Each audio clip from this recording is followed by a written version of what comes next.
नमस्कार, मी राणे गुरुजी. आज या महाशिवरात्रीच्या पर्वावर आपल्याला महाशिवरात्रीची व्रतकथा सांगण्याचा प्रयत्न करणार आहे. सर्वांनी लक्ष देऊन ऐकावे. ही कथा ऐकल्याचे पुण्य देखील प्राप्त करून घ्यावे. कथा पुढील प्रमाणे. एकदा पार्वतीने परमेश्वर शिवशंकराला विचारले, असे कोणते श्रेष्ठ तसेच सरळ व्रतपूजन आहे ज्यामुळे मृत्यूलोकातील प्राण्यांना तुमची कृपा प्राप्त होईल? उत्तरादाखल शंकराने पार्वतीला शिवरात्रीच्या व्रताची कथा सांगितली. एका गावात एक शिकारी राहत होता. मुक्या जनावरांची हत्या करून तो आपल्या कुटुंबाचे पालन पोषण करीत असे. तो सावकाराचा कर्जदार होता. त्याने त्याचे कर्ज वेळेवर चुकवले नव्हते. त्यामुळे संतापून सावकाराने शिकारीला शिवमठात कैदी बनविले. योगायोगाने त्याच दिवशी शिवरात्र होती. शिकारी ध्यानमग्न होऊन शिवासंबंधित धार्मिक गोष्टी ऐकत राहिला. चतुर्दशीला त्याने शिवरात्रीची कथाही ऐकली.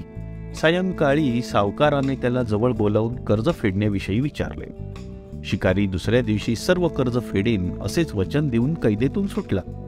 आपल्या दिनचर्येप्रमाणे तो जंगलात शिकारीसाठी निघाला. पण दिवसभर कैदेत राहिल्यामुळे तो तहान भुकेने व्याकुळ झाला होता. शिकार करण्यासाठी तो तलावाकाठच्या बेलपत्राच्या झाडावर मचाण बांधू लागला. बेलवृक्षाच्या खाली बेलपत्रांनी झाकले गेलेले शिवलिंग होते. शिकाऱ्याला मात्र हे माहीत नव्हते. मचाण बनवता त्याने ज्या फांद्या तोडल्या त्या योगायोगाने शिवलिंगावर पडल्या. या प्रकारे दिवसभर उपाशी असलेल्या शिकाऱ्याचे व्रतही झाले आणि त्याच्या करवी शिवलिंगावर बेलपत्रही वाहिले. एका प्रहरानंतर एक गर्भिणी हरणी तलावावर पाणी पिण्यासाठी पोहोचली. शिकाऱ्याने आपल्या धनुष्याने तिच्यावर नेम साधलाच होता. तितक्यात ती हरणी बोलली, मी गर्भिणी आहे. तू एकाच वेळी 2 जीवांची हत्या करशील, हे योग्य नाही. मी आपल्या पिलाला जन्म देऊन लवकरच तुझ्या समोर येईल, तेव्हा तू मला मार. शिकाऱ्याने धनुष्य बाजूला ठेवले आणि हरणी झाडाआड लुप्त झाली. काही वेळाने दुसरी हरणी तिथून निघाली. शिकाऱ्याच्या आनंदाला पारा उरला नाही. त्याने तिच्यावर नेम साधला. हे बघून त्या हरणीने त्याला सांगितले की, हे पारधी, मी एक कामातून विरहिणी आहे. आपल्या प्रियेच्या शोधात भटकत आहे.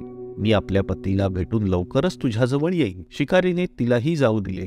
2दा शिकार हातातून गेल्यामुळे तो चिंतित झाला. तेवढ्यात एक हरणी आपल्या पिलासोबत तेथून निघाली. शिकाऱ्याला जणू सुवर्ण संधीच मिळाली. त्याने धनुष्याला बाण लावला आणि बाण सोडणार तेवढ्यात ती हरणी बोलली, हे पारधी, मी माझ्या पिलाला त्याच्या वडिलांकडे सोडून लगेच येते. यावेळी तू मला मारू नकोस. शिकारी हसला आणि म्हणाला, समोर आलेली शिकार सोडून द्यायला मी काही मूर्ख नाही. याआधी मी 2दा शिकार गमावली आहे. माझी मुले तहान भुकेने व्याकुळ झाली असतील. उत्तरादाखल हरणी म्हणाली, जशी तुला आपल्या मुलाची काळजी वाटते आहे तशीच मलाही वाटत आहे. त्यामुळे मी फक्त काही काळ तुझ्याकडून जीवनदान मागत आहे. माझ्यावर विश्वास ठेव, मी लगेच परत येईन. हरिणीचा तो व्याकुळ स्वर ऐकून शिकाऱ्याला तिची दया आली. त्याने तिलाही जाऊ दिले. शिकार न मिळाल्याने तो बेलाच्या झाडावर बसून बेलपत्र तोडत खाली फेकत होता. काही वेळाने एक दष्टपुष्ट मृग त्या रस्त्यावरून जात होता. आता या मृगाची नक्कीच शिकार करावी असा विचार केला.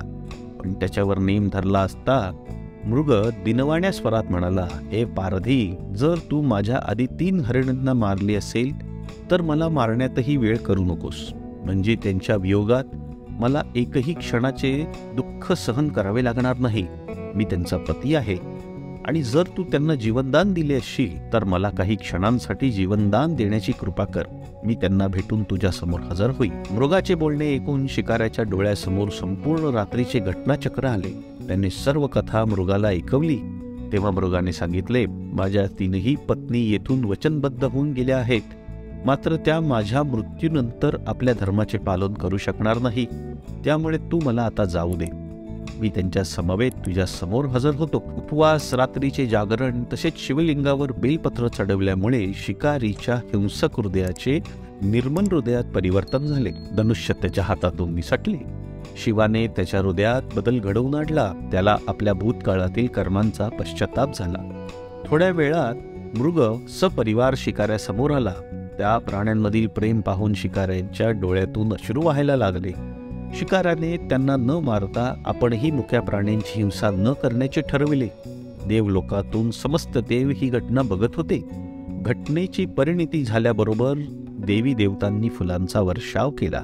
तेव्हा शिकारी तसेच मृग परिवाराला मोक्षप्राप्ती मिळाली. भगवान शंकर प्रसन्न झाले. त्यांनी सर्वांचाच उद्धार केला. हरिणींना मृग नक्षत्र म्हणून अन पारध्याला व्याघ्र नक्षत्र म्हणून आकाशात कायमचे स्थान दिले. हे घडले तो दिवस होता महाशिवरात्रीचा. याप्रमाणे मी ही महाशिवरात्रीची व्रतकथा सांगितली. यामुळे आपण खूप उच्च पदाला जाऊ शकतो. स्वतः महादेव आपला उद्धार करू शकतात. आपल्या स्वभावामध्ये देखील बदल घडून येऊ शकतो. असे नाना तऱ्हेचे अनेक प्रकार आपल्याबरोबर घडू शकतात. सर्वात मोठं म्हणजे महादेवांचा आशीर्वाद तसेच सर्व देवांचा आशीर्वाद देखील प्राप्त करून घेऊ शकतो. अशी ही महाशिवरात्रीची व्रतकथा मी आपल्याला सांगितली. आशा करतो की माझा हा प्रयत्न आपल्याला आवडला असेल आणि ही कथा अधिकाधिक लोकांपर्यंत शेअर करा, जेणेकरून या कथेचा त्यांनाही लाभ होईल आणि या कथेतून प्रेरणा घेऊन महाशिवरात्रीचे व्रत करण्याची प्रेरणा त्यांना मिळेल. धन्यवाद.